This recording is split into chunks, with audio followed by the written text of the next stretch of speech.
Theresa Havel, and I'm a clinical psychologist. I'm Reverend Albert Serino. I'm a holistic minister practitioner for the Good Vibe Tribe Holistic Ministry. Hi, I'm Mark Callahan, and I'll be asking the questions. There's definitely two different kinds of born-again Christian, for sure. I actually, at a company I used to work for, we had a geotechnical engineer, and his basis is the ground. Like, that's what he studies, what's under the ground. And he became a born-again Christian, and he told me that he no longer believed in dinosaurs. And I was like, why does that have anything to do with Christianity? Why did dinosaurs have anything to do with Christianity? You know that they're there, and you used to believe in them, and you're a geotechnical engineer, and you've decided to abandon the concept of dinosaurs. And that was absolutely bizarre to me. And he was very judgmental of everyone. You know, if somebody lived with their girlfriend or something like that, God forbid, he would actually, berate you about it publicly. One of the things that I think, it's unfortunate is because we're talking about a particular sect of religion, and I know that, every religion, right, as we cross, and including myself who was a Catholic, and I was raised Catholic, and I can only speak really to that experience, but I think that's like each person takes away from whatever they're in with their own set of stuff. Yeah. So, like I was saying to you, that I've had this experience with a person who was extremely loving and caring, and many Christian individuals are, who I've come across. But there is an ethos, right, of mindset. And there is an individual like this individual. This particular person is stuck in this dynamic, right? And I think sometimes that's common. And it's because there's a fear. There's a level of control and fear that if they don't do something, they're gonna hurt their God. Hurt, And one of the things that I've come to understand among all of this, for myself, right? So we're talking about individuals. Like, I'm not talking for anybody, but I'm talking about yourself, for me, right? Yeah.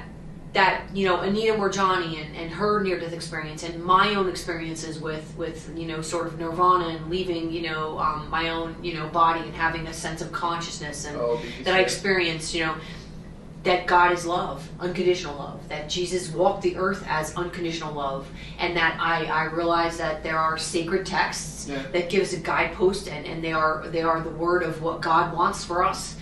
But I think that we have a habit of really using sometimes that language to hurt each other rather than help each other. Right. We all are fallible.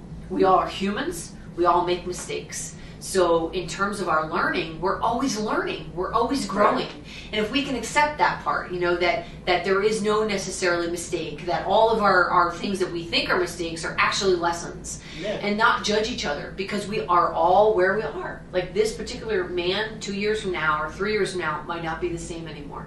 He might have just come in and immersed himself in this and then start to soften. We all do that, And I even did that in my own field. You come in with a set of really rigid rules, and they're rules for a reason. But as you start to get comfortable within your own self and your own field, you start to go, okay, your own personal confidence, you become more authentic within yourself and your expertise. So absolutely. I think that's maybe the case with him. He's very new in this, and I'm not speaking for him. I don't know him, but my sense is that maybe over time, that he will have some, maybe some understanding of that. I hope. Yeah. And it's like you said, I think it really has a lot to do with that fear. Set that if you do something wrong, your God or whatever is going to be upset or disappointed, and you're going to feel guilty.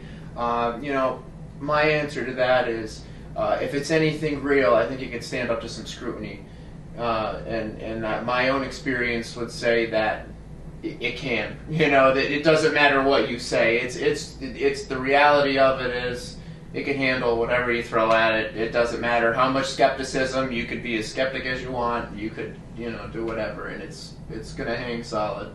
How do you talk about these topics to someone who might be an atheist? Who believes no higher power? Interesting you would say that. So, for one view, I kind of get a kick out of it a little bit, because if you really think about it, so my thoughts are, like, not non-spiritually, just in general, about considering realities, the nature of reality, and that I feel that there are multiple realities happening all at one time, and this is kind of where they where the Akashic records kind of come in a little bit, where you start understanding that there might be other things going on. This perception of time, this linear perception that we're going through right now, might not exactly be the only one, that's happening right now, and things might be happening at different times, or sometimes the understanding pops up that, everything is happening all at one shot. Everything, if you take away time, this idea that things are happening in a linear fashion, that everything is just going to happen all at one time. So the understanding that if everything is happening at one time, that it's really nothing is happening. So that nothingness that I've heard, I've spoken with a few atheists, and I always get the word nothingness always seems to come up. That, there's just nothing. Oh, okay, well, you die, there's nothing. Oh, okay, there's nothing. But really what nothing is honestly just everything happening all at one time with no separation, and then there's no reference point for anything to be, and everything just suddenly becomes nothing. So in all actuality, yeah, philosophically, you're thinking it's like white or black, right? Black is like nothingness when you think actually it's everything, and white is actually the constant of everything. Yeah. So I mean, that's if you really want to get philosophical with it, that's really a cool understanding to really think about. You want to say. Well, and this is the idea too. An atheist has a right to choose. We have a right to choose. We've been given the luxury of being human beings, in existence here, and having a choice. And so this is where the ego comes in, right? So the ego likes to control things, this sense of yourself, this false sense. So we talked about authentic self, right? What you really want, your passions, and who you are on the inside, that higher self, that energetic vibration that's connected to source. That's higher self. But the ego is the sense of, it's a false sense of you. It's the one that you were sort of born into. You by this name and this geographic location and this religion and these parents, and then you grow up and you're told all these things that you're supposed to be. That's the false sense of self. So that ego, or the egoic mind, as Eckhart Tolle has coined, as Deepak Chopra has talked about, as Jesus Christ talked about, as Buddhism talked about, this egoic mind, this thinking inner mind, tells you that you have to control somebody. I have to change an atheist's view. I somehow have to make you believe what I believe. No, I don't. And that's the point. I don't have an invested interest. This is sort of everyone's information, and truth is truth, and there is lots of things that people can come to understand. And like I said, it is. I don't have an issue with making an atheist believe what I believe. And I actually was talking to him about this on the way up here. I asked him, what is your religious preference? And I said that I conveniently call myself an atheist, but that's just because, and he said it to me, it's like, well, we sort of relate the dogma and the spirituality and the God all as one thing when they're really separate things. And just because I do not believe in the dogma does not mean that I don't believe in anything. I just more or less don't care about the dogma. I don't care.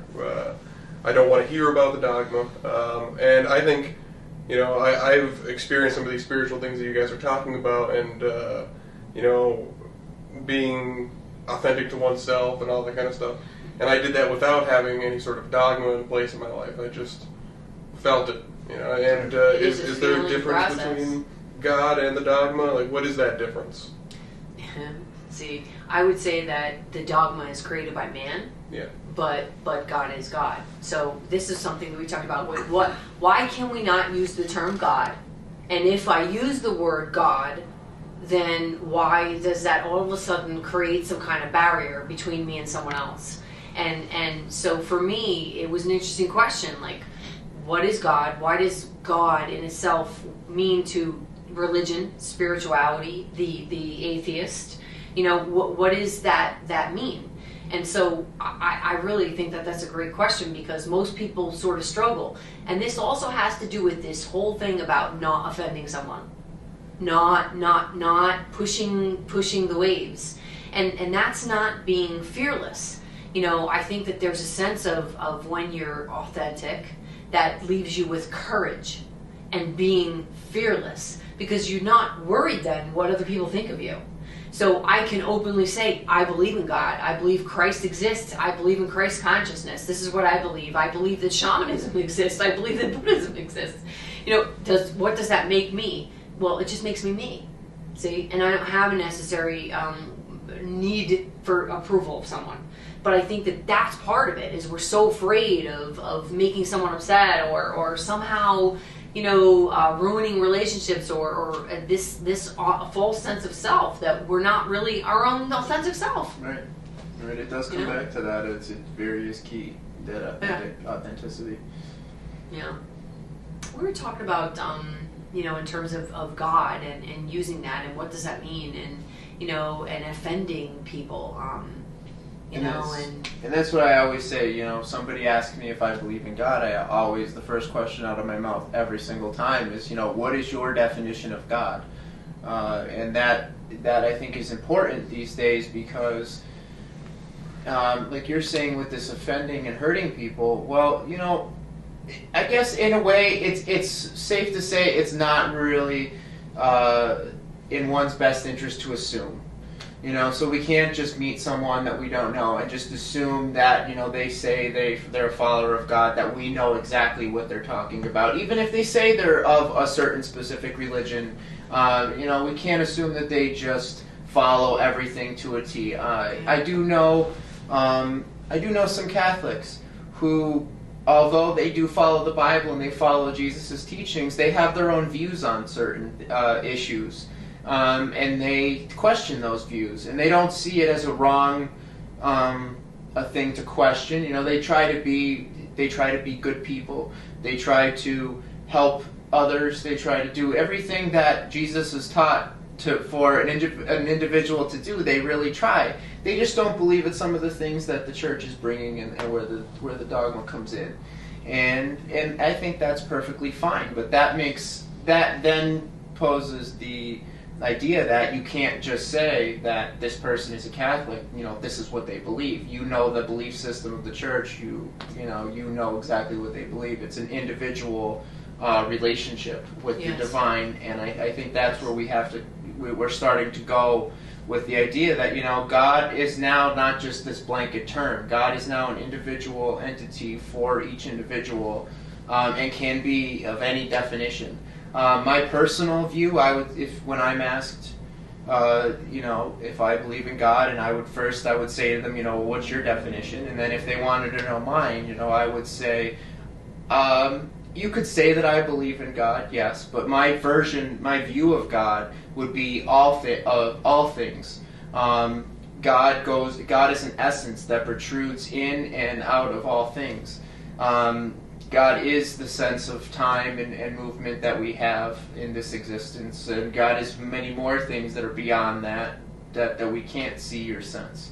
So it's a little bit more of an abstract, encompassing definition, but I'm still talking about the same God, perhaps, that you'd be talking about as a Catholic. My view of that God just is a little different. Yeah.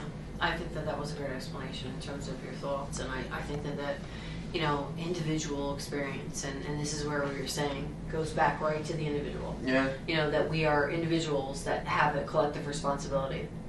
So, for each one of us, if you're feeling a sense of authenticity, and you're feeling loving toward other people, and you're acting upon that every day, and that's a part of your belief, thoughts, actions, beliefs, and who you are, then you are manifesting the love of God. That's what I would say. Mm-hmm. See, and so that in itself is what people can feel good about and have that sense of, this is what it is to walk a path. And each person has their own individual sense of their relationship. And I would say the same. It's an individual relationship. How deep you want that connection to be, or how distant, whatever you want it to be, it's your own experience. Yeah. And that's what I think is so great about it, because it doesn't have to. You don't need any tools. You don't need any money to do it. You don't need anything. You don't need any of these books. That are out there. You literally, at the basic level, all you need is yourself, and that knowledge, you know, you could have that personal relationship with the divine without any kind of restriction or limitation. Yeah. You know, according to your own whatever you want. And I think that I'm guilty, for sure, of associating the concepts of God with the dogma.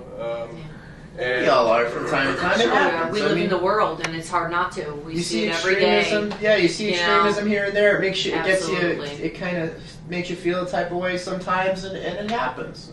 That's part of the. how do you think that as a society we start to break away from that dogma? Now here in the West, we have the luxury of actually having this conversation in a lot of places. We would quite literally be killed just for having this conversation.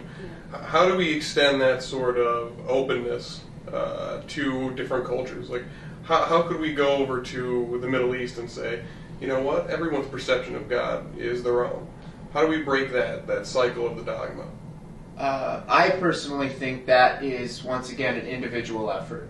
You know, where it's not just going to be a group of people coming together to say, this is what needs to happen. It's One by one. one by one, we will grow ourselves as individuals, and then we will take that understanding and awareness and try to apply it to our lives. And through that application, we'll come up with the concepts of acceptance and love to share, to spread across borders and across religious boundaries, things like that. I would agree. I would agree completely with Albert on that. And that's pretty much the path. It starts at an individual level and then multiplies outward into groups and communities. And then as we start to really learn to accept ourselves for our own flaws, humanity, and love ourselves completely, unconditional love starts with you.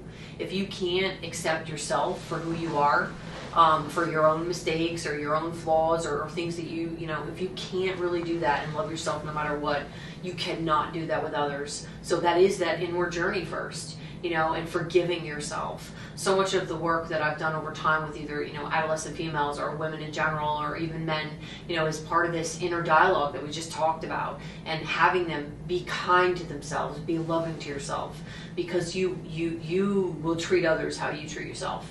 It's a basic concept. And so if we learn to really accept ourselves and follow that path and journey and really get to experience that for yourself, you will, that will flow from you. You know, love will flow from you in that way.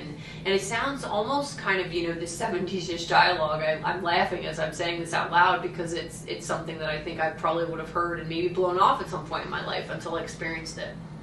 And that's it. Until you experience it for yourself, it's very hard to kind of quantify in that way and make meaningful, right? We talked about meaning too. Make meaningful. And that's what's meaningful. And then it sort of escalates to how we treat others in other countries. It kind of goes from the individual to the macro level. And kind of using the analogy, like you were saying, where it flows from you. You know, we commonly use the concept of the cup, the glass is half empty or half full. Well, it's similar to the concept that, you know, if you have your own glass, you can't share, you won't overflow until your glass is completely full. And once it's full, then you will outpour or whatever. So if you're filling yourself up with love and you're constantly filling yourself up with self-love, eventually that love will overflow from the cup, and then you can't help but share it with others. It just comes out of you, exactly like she said.